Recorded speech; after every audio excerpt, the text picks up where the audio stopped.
Hello guys!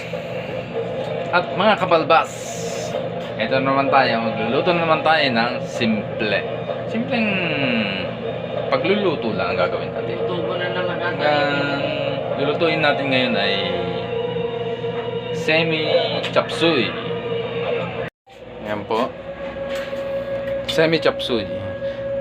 Ayan po yung gisantes, atay ng manok at rekado. Yan lang.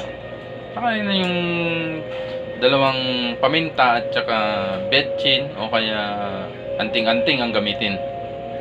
Okay mga kabalbas, umpisan na natin magluto. Yeah!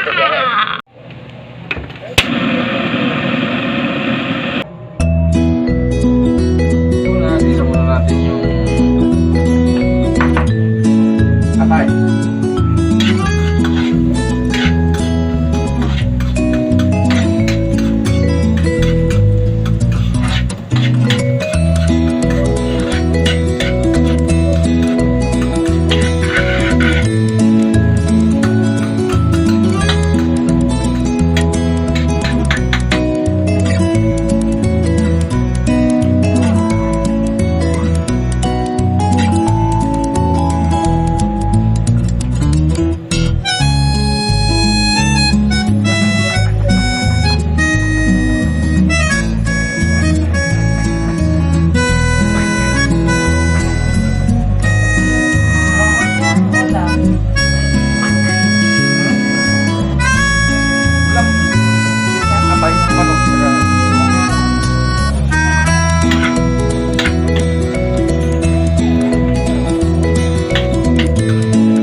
Brownies, bawang.